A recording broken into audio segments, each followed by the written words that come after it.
ancora in piena pandemia, la settimana prossima rischiamo di passare in zona gialla. Le parole del presidente Zaia oggi in Consiglio regionale, dove ha presentato la manovra di bilancio per il 2022, 17 miliardi tax free. Variante Omicron in Italia, l'immunologa Antonella Viola: sembrerebbe più trasmissibile, ma niente panico, non ci aspettiamo una perdita di efficacia dei vaccini. In questi giorni sempre più episodi di aggressioni verbali e fisiche agli operatori sanitari che lavorano al Pala Expo di Marghera da parte di persone che chiedono la terza dose senza prenotazione, l'ultimo stamane.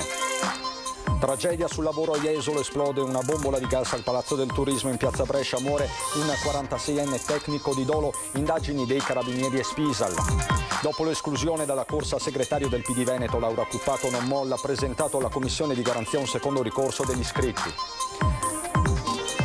Lo scorso dicembre salvò un uomo sui binari della stazione dell'ospedale di Mestre mentre il treno arrivava. La 25enne Rachele Spola, ora premiata dal capo dello Stato per il suo coraggio.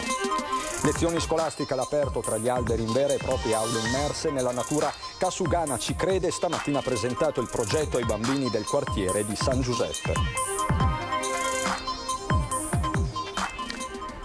Bentrovati, buonasera telespettatrici, telespettatori di Antenna 3. I temi del Covid in apertura di questa edizione regionale, con il flusso delle notizie. Anche in queste ore ci sono state delle novità su tutte. Il vaccino per la fascia 5-11 anni.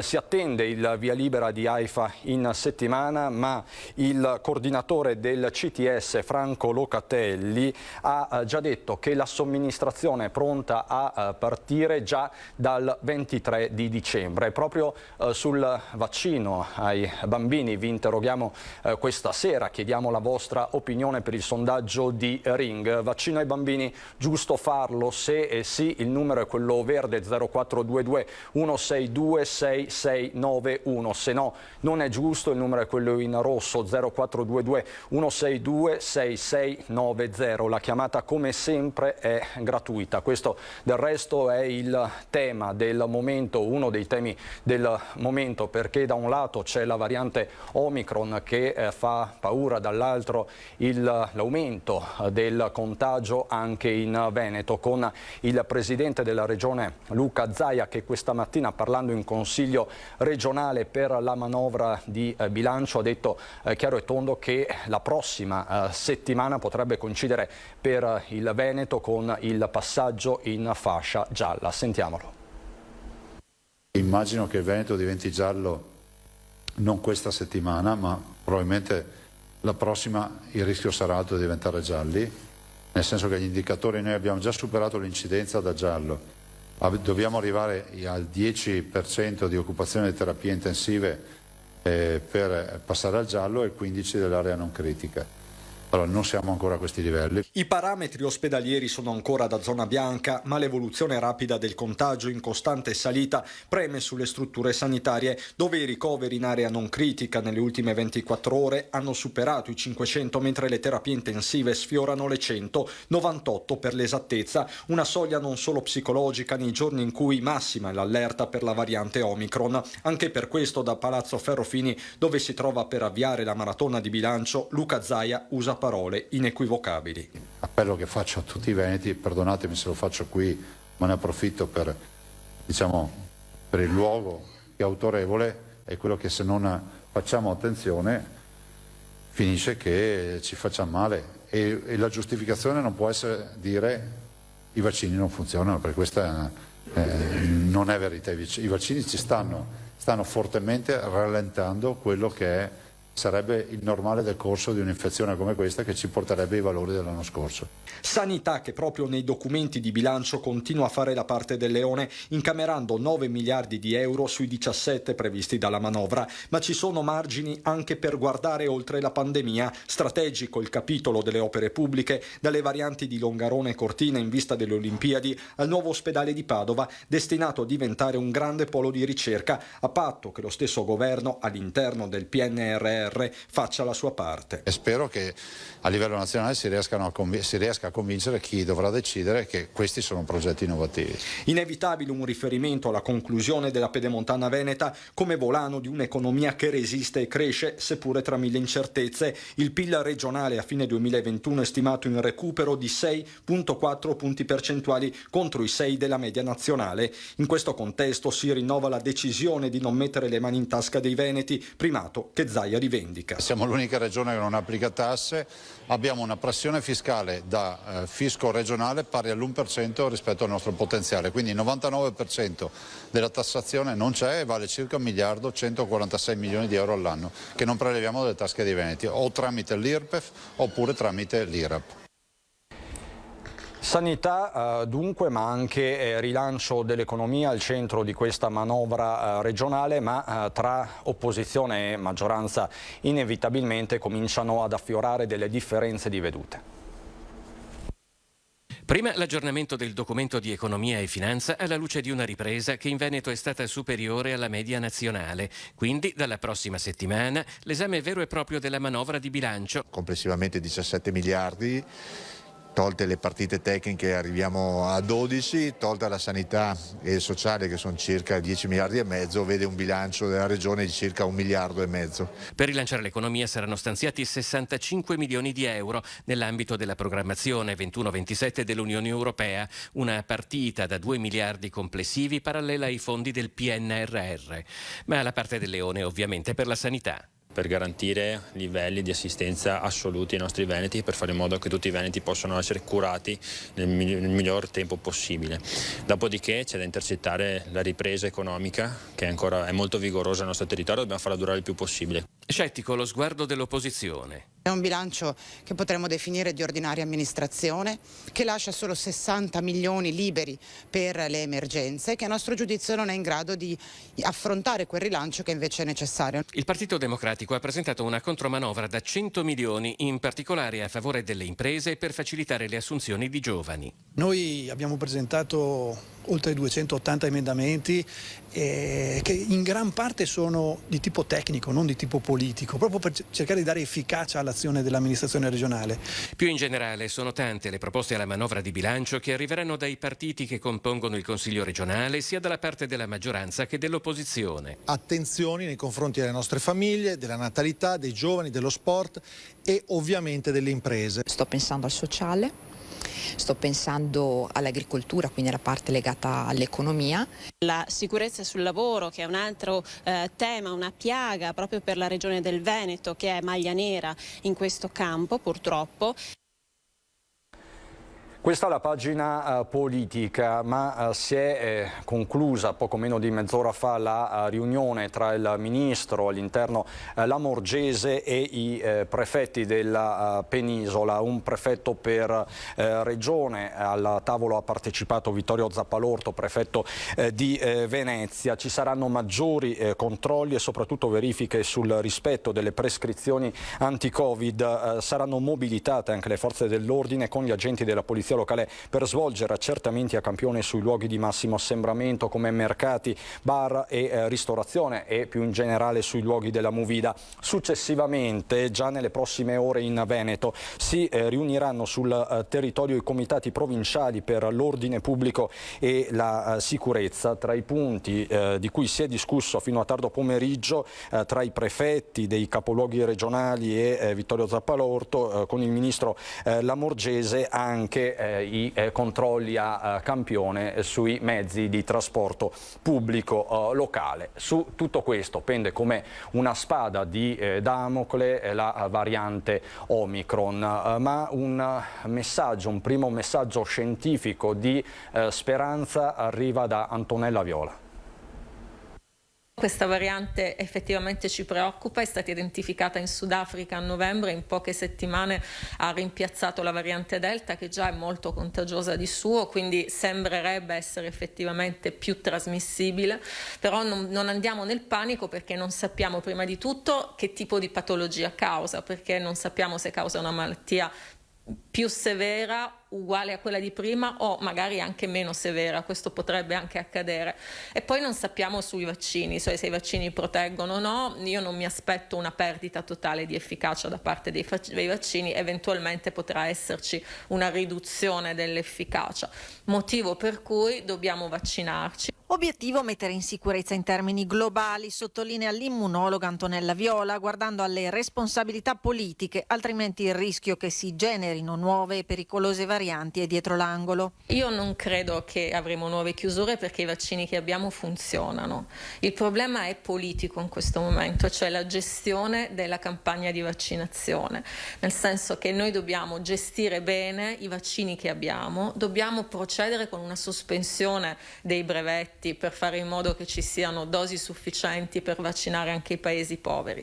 Se la politica sarà all'altezza della scienza, perché la scienza ha fatto veramente tantissimo, ora la politica che deve essere all'altezza, con decisioni coraggiose. Benedice le scelte su Green Pass e Super Green Pass. Il nostro paese si è comportato molto bene, la scelta di usare il Green Pass prima e il Super Green Pass adesso sicuramente è una scelta giusta e condivisibile. Dobbiamo andare verso la vaccinazione di tutti. Ma il clima di questi giorni si fonde con la cronaca. Una dottoressa è stata aggredita, pensate, al centro di vaccinazione di Marghera, al Palexpo, con un uomo veneziano che ha tentato di sferrarle un pugno in faccia, evitato per un soffio. Voleva farsi la terza dose senza prenotazione. Voleva che la dottoressa gli iniettasse la terza dose vaccinale nonostante fosse sprovvisto di prenotazione. Dopo aver pesantemente insultato il medico, ha pure tentato di sferrarle un pugno contro il viso. Fortunatamente i pronti riflessi della dottoressa hanno schivato il pugno in faccia, che invece è finito contro una vetrinetta, rompendole in 1000 pezzi. La gravissima aggressione fisica e verbale oggi nella tarda mattinata al Palexpo di Marghera. Soltanto l'ultimo di una sfilza di violenti episodi di invettive contro medici e operatori sanitari registrati negli ultimi giorni all'hub vaccinale veneziano. Dopo il fatto di stamane, subito è rafforzata la macchina della sicurezza con il raddoppio degli uomini della vigilanza, con lunghe code formatisi dopo il parapiglia. Fatti gravi e non giustificabili, in alcun modo stigmatizzati dalla stessa azienda sanitaria dell'Urso 3 Serenissima. Esprime la massima solidarietà agli operatori sanitari tutti e in particolare alla dottoressa presa di mira questa mattina, che ora dovrà decidere se denunciare il suo aggressore, visto che al momento non ha sporto ancora alcuna querela. Rimaniamo nel veneziano, ma andiamo a Jesolo per il tragico incidente sul luogo di lavoro che si è registrato questa mattina al palazzetto al palazzetto del turismo. È morto un uomo di dolo di 46 anni. Ero al telefono in quel momento e ho sentito vibrare il pavimento come un martello pneumatico da sotto, quindi si sentiva una forte percussione nel pavimento e ho messo giù la telefonata, l'ho chiusa subito e siamo guardati tutti in corridoio, abbiamo preso un giubbotto, un telefono, 2 cose e siamo corsi giù al punto di ritrovo subito. Non capivamo al momento, sembrava una specie di terremoto. Invece si è trattato dello scoppio di una bombola di azoto su cui stava eseguendo una manutenzione nel seminterrato della Casa del Turismo in piazza Brescia a Jesolo il 45enne di dolo Fabio Da Prat, che ha perso la vita sul colpo, travolto dalla stessa bombola che sembrava impazzita. Nessuna esplosione, ma un fortissimo boato, come racconta il testimone che lavora all'interno dell'edificio di proprietà della città metropolitana. Illeso invece il collega che stava lavorando insieme alla vittima. Quando siamo scesi al punto di ritrovo abbiamo visto uscire l'operaio sopravvissuto da una nube di fumo. Secondo me è stato di shock, non ci ha detto che c'era il suo collega giù e che probabilmente era ferito gravemente, non c'era quasi nulla da fare secondo lui.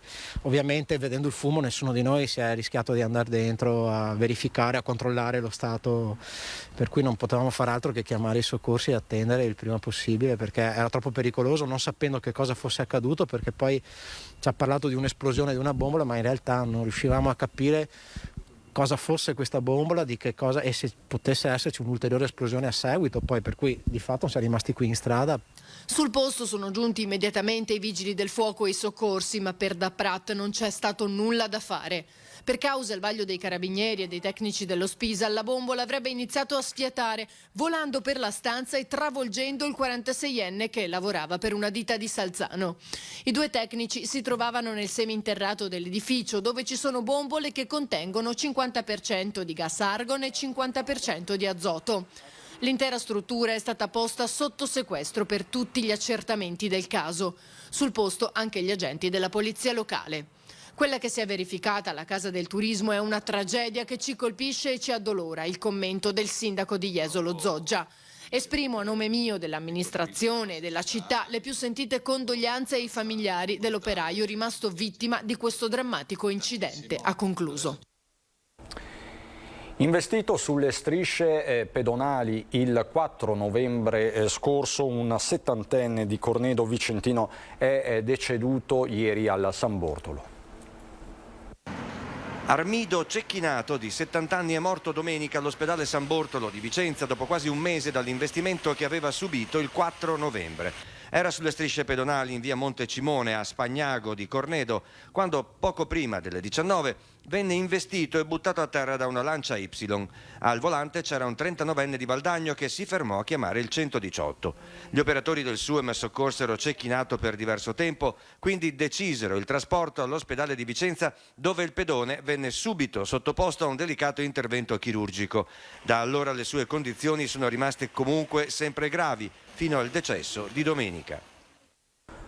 Sotto l'effetto di alcol e stupefacenti sfugge al controllo dei carabinieri e causa un incidente stradale successo sabato sera tra Treviso e Silea. Non si ferma all'alto dei carabinieri, provoca un incidente stradale e solo dopo aver ritentato la fuga si arrende ai militari. Sembra la scena di un film poliziesco, invece è quello che è successo nella notte di sabato a Treviso. È tutto iniziato in via Cittadella, dove i carabinieri della stazione di Roncade procedevano al controllo di un veicolo sospetto, un Tuareg. Alla vista dei militari il conducente, un operaio incensurato di 48 anni, non ci ha pensato due volte, ha spinto il piede sull'acceleratore e da qui la grande fuga, un inseguimento da parte della pattuglia dei carabinieri terminato all'altezza del comune di Silea, dove l'uomo, tentando l'impossibile, imboccava un contromano in via Norbon, scontrandosi contro una Mercedes di passaggio. Ma neanche l'incidente, che fortunatamente ha riportato nessun ferito, ha fermato la fuga dell'operaio. Un secondo tentativo di ripartenza è poi bloccato dai militari, mobilizzato dopo aver posto resistenza. Calmate le acque, svelato il motivo della fuga, l'uomo ha ammesso di aver fatto uso di alcolici e sostanze stupefacenti e trovato anche in possesso di mezzo grammo di cocaina. Finita la corsa. Per noi adesso la pubblicità, fra poco. Di nuovo in studio in diretta per aprire la pagina politica, la corsa contro il tempo di Laura Puppato per rientrare nella sfida per la segreteria del Partito Democratico Veneto. Ieri sera è stato presentato un secondo ricorso alla Commissione di garanzia. Tutta questa vicenda, in considerazione del fatto che abbiamo raccolto 120 firme in più di quello che era previsto dalla richiesta del regolamento, dovrebbero permettere una rivalutazione, una revisione semplicemente di quello che è stato, perché un errore si può fare, diciamo che perseverare negli errori non è esattamente l'ideale. Vuole rientrare in corsa per la segreteria regionale del partito Laura Puppato, convinta che la commissione congressuale che giovedì scorso ha escluso la sua candidatura abbia commesso, nella migliore delle ipotesi, un errore grossolano. Nel mirino era finita la regolarità di alcune delle 700 firme presentate a sostegno del suo nome. Il tema è che tu come commissione dovevi semplicemente chiedere a queste 5 persone, non 50, non 100, 5 persone, di dimostrare la certificazione dell'iscrizione, cosa che sarebbe stata possibile e plausibile in qualche ora. Quindi non c'è la proporzione di eliminare 700 firme perché 5 non risultano iscritte in anagrafe. Un primo ricorso da parte della stessa Puppato è stato presentato poco dopo l'esclusione, un secondo è delle scorse ore e rappresenta la voce degli iscritti sostenitori. Puppato spera in una risposta tempestiva della Commissione di garanzia per ritornare a concorrere e sfidarsi con l'attuale unico candidato Andrea Martella. Si tratta, dice, di una corsa contro il tempo.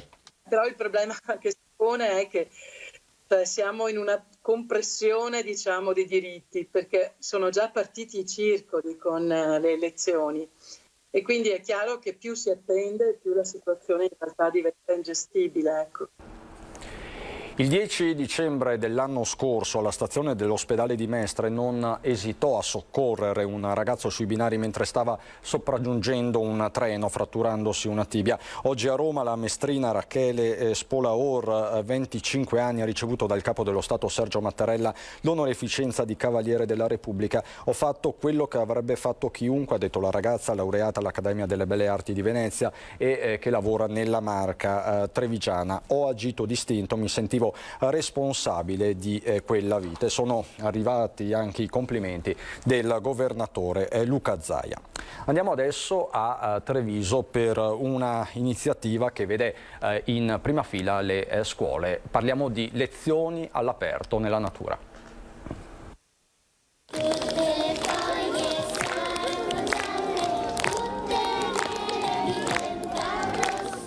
Cantano i bambini della scuola dell'infanzia 25 aprile e della primaria Rambaldo degli Azzoni di Treviso per salutare non solo i 5 nuovi alberi piantati dal comune nel bosco di via Paludetti nel quartiere di San Giuseppe, ma anche la scuola all'aperto che ospiterà presto 2 vere e proprie aule. In quest'area abbiamo realizzato una piantumazione ancora di 2 anni fa di circa 1500 alberi e ne stiamo ancora aggiungendo. Però la cosa importante è che oggi è stata fatta la piantumazione per la festa dell'albero e con questo abbiamo annunciato di aver realizzato un'aula nel bosco. Cosa vuol dire un'aula nel bosco? Beh, sarà un'aula didattica in cui i bambini potranno venire a studiare, tutta realizzata in legno e consentirà ai bambini, oltre di studiare quello che sono gli alberi, di studiare le loro materie giorno per giorno. Aule didattiche delimitate dagli alberi, ombreggiate durante le ore del mattino dalle piante appositamente posizionate a ovest. Inutile aggiungere che i piccoli alunni che le frequenteranno si sono detti entusiasti di poter studiare nel verde, respirando, dicono, aria più fresca. L'importante è che questi bambini, che erano felicissimi oggi, possano vedere come è possibile studiare anche all'aria aperta e godersi un paesaggio bellissimo e peraltro molto vicino alla città. Il parco di via Paludetti è esteso su una superficie di circa 1 ettaro. In mattinata è stata completata la messa a dimora di 3 olmi, un pioppo e un acero e presto troveranno posto qui altre 15 piante. Un intervento che si inserisce nel piano di riforestazione urbana approntato da Cassugana. Sta procedendo molto bene, direi. Abbiamo inaugurato diversi parchi o boschi, stiamo finendo le progettazioni di altri 2 e passo dopo passo faremo il nostro percorso.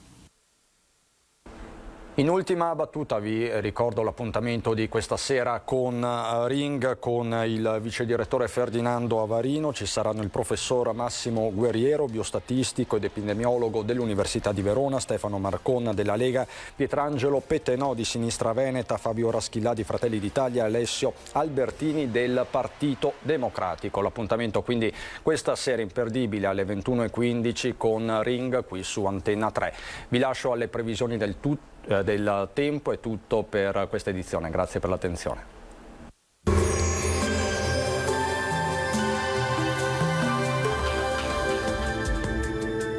Bentrovati al Meteo. Dopo un periodo alquanto instabile, con anche la neve che è scesa a quote basse imbiancando molte località, torna ad aumentare la pressione atmosferica. Ultimo giorno di novembre con il bel tempo. Vediamo insieme il dettaglio. Sul Veneto sarà asciutto e stabile, avremo una splendida giornata all'insegna del sole un po' su tutti i settori. Il cielo si presenterà sereno o al massimo poco nuvoloso ovunque, con qualche addensamento ma senza ulteriori conseguenze e precipitazioni assenti. Venti in prevalenza moderati occidentali. Temperature minime in calo, anche sensibile, sotto zero un po' dappertutto, massime invece tra i 4 e i 7 gradi. Ci spostiamo ora sul Friuli Venezia Giulia, anche in questo caso avremo un contesto tranquillo con il sole che splenderà un po' ovunque e non sono attese piogge. Temperature minime tra -1 e 3 gradi, massime sui 6-9 gradi. Infine diamo uno sguardo al Trentino Alto Adige, dove sarà anche qui ampiamente soleggiato, senza piogge, qualche fiocco di neve sui confini alpini a bassa quota. Temperature minime intorno a -2 gradi, 0 gradi, massime sui 6 all'incirca. Dal meteo di Antena 3 per ora è tutto, grazie per l'attenzione e arrivederci.